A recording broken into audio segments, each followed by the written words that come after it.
Intuition. What is that? Intuition.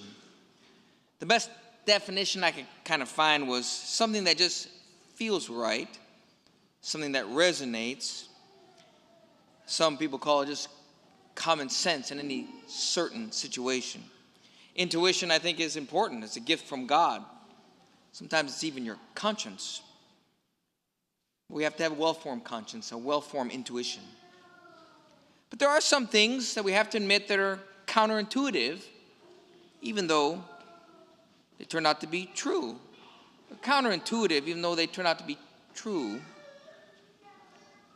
First thing I can think of is, if you remember, back in the 1990s, if you went to the grocery store, the shelves were full of food that was fat-free.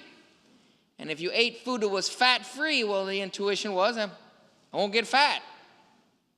That's not how it works. They found out real quick that we were eating, fat-free pretzels and fat-free mayonnaise. I don't know how you pull that off. But it had loads of carbohydrates and sugar. It was counterintuitive, especially if you weren't exercising.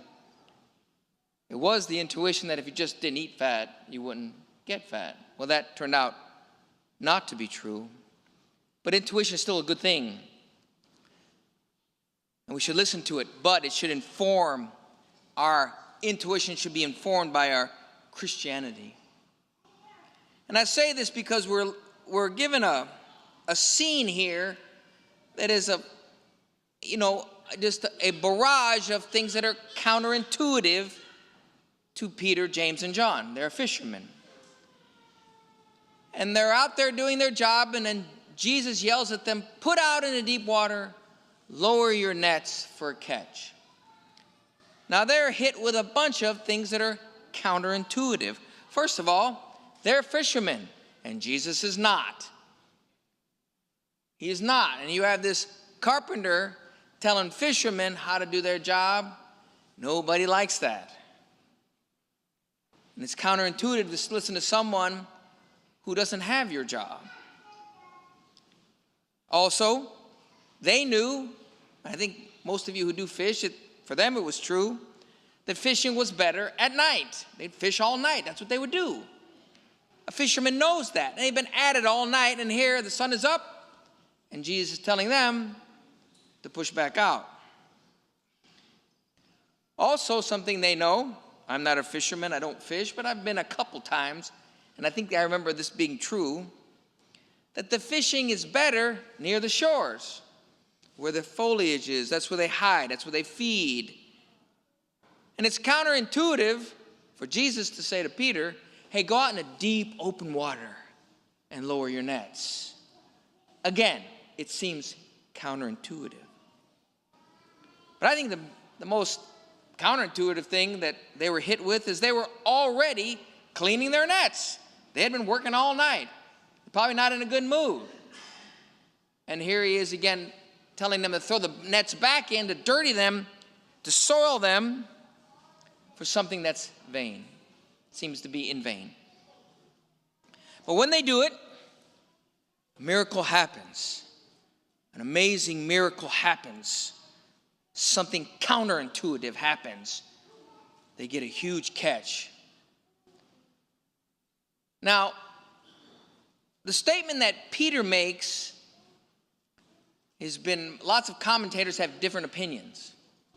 When Jesus says, "Push out in the deep water and lower your nets," Jesus makes the intuitive statement, "We've been at this all night." And then he says, depending on what translation, "But at your command I will do so. But since you said so, I will do so." I think in Greek it says, "At your word I will do so." Now some commentators will say, well, Peter recognized the holiness of Jesus, that he probably knew what he was talking about, and let's lower our nets because the master has told us to. That's a minority position. Most of the commentators will say Peter's attitude was, "I'll play your game, I will lower these nets, and you're going to look like a fool. We know what we're doing, but since you said so and all these people are watching, we're going to prove to you that this is not a good idea. And why do I think that? I think that because when they catch the fish, any fisherman would intuitively celebrate. Look at all those fish. We hit the mother lode. No, not at all. Peter comes in, flies in on the shore, drops his face down in the mud, and says, "Leave me, I am a sinful man." He's embarrassed, humiliated, humbled, the whole 9 yards. Because something counterintuitive has happened. A miracle has happened. Because his intuition had not yet been well informed by his love for Christ, by his Christianity. And as Christians, when we inform our intuition with our Catholicism, oftentimes it will come to the rest of the world to be counterintuitive. Unfortunately, that many of that has taken hold, and my American intuition understands some of it. For example, we all know that marriages in the church is down, but in the secular world, it's down too. Many people are just not getting married. Oh, they're getting together, hooking up. And sadly, it's the men who are pulling back from marriage. Why? Because their friends are telling them, "Hey, don't do it." There's such a thing now as no-fault divorce. You get married for no reason at all. Your wife could leave you, take half of your money, and you'll be on the hook for alimony and child support for decades. Why do I know this? Because we have men that have to deal with this. This is not, women get hurt too. But it is the men I see that are pulling back. This man doesn't live here, but I know a man who got married and had a child, and for what can't keep up with his child support, he got put in jail. I can understand that. Only to find out by DNA that that child wasn't his. And now he says, "I'll never do that again." That's intuition, American intuition. But as Catholics, we say, you can't sign a prenup. That marriage is about a sacrifice, a total gift of self, to die to yourself, to find yourself. That's Christian intuition. That's the sacrament of matrimony. Even though to the rest of the world it seems kind of crazy. I'd even say sometimes even our young men are not getting jobs. They'll even say things, "I get more money by not working." If you don't think so, when you see a guy on this intersection right here, he'll say, "We'll work for food." Well, come on, I got some work for you to do. Then they'll ask you to take them back because they make more money by asking for money than they do actually working. But I would also say, even at this church, we're about to do something tonight that's absolutely counterintuitive. There are hundreds of churches in this area that are canceling their youth ministry tonight. Why? Because of the Super Bowl. Because, not a lot of kids are going to come. You know, they're going to fight with their parents because they want to go to a Super Bowl party. No, we're having cases, and we're not having a Super Bowl party. We're talking about the theology of the body. We have to decide where our devotions lie, where do our obligations lie, and do we go with the flow or go against the flow? What is the flow? Just what is the intuition to make Christianity as easy as possible? American Christianity oftentimes is what I would call therapeutic deism. And what's therapeutic deism? When someone says, "I go to church to feel good." Well, I can understand that if you want to go to a spa. But when people showed up to listen to Jesus, oftentimes they didn't feel good at all. Oftentimes they felt convicted. Most of the time when Jesus was preaching, somebody wanted to stone him when it was over. But Christianity asks things of us, and sometimes it's counterintuitive. Especially when it comes to marriage, divorce, annulments. It's easy to give in, I would say, the secular Protestant view.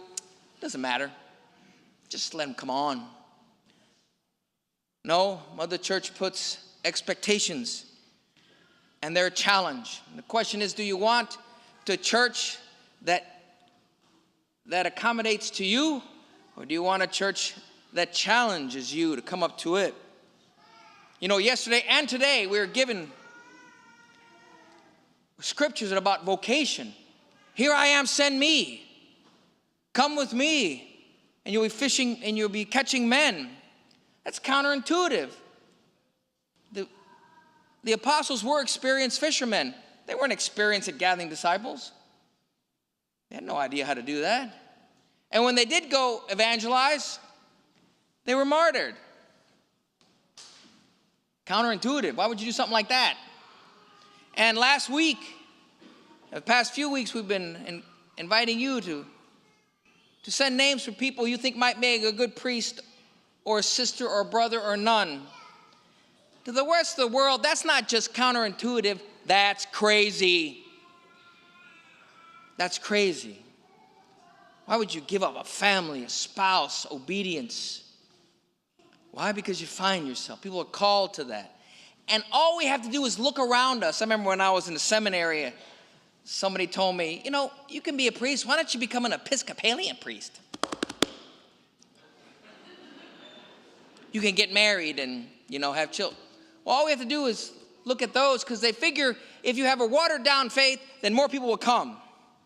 The exact opposite is true.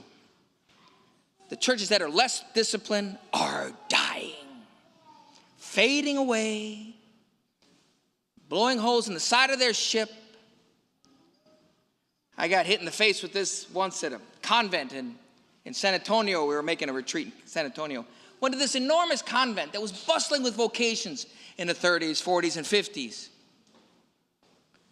And during the 60s and 70s, they built a whole nother floor. I asked the sister, what are all these rooms up here? It's huge. She said, well, right now we use that for poor people, for immigrants.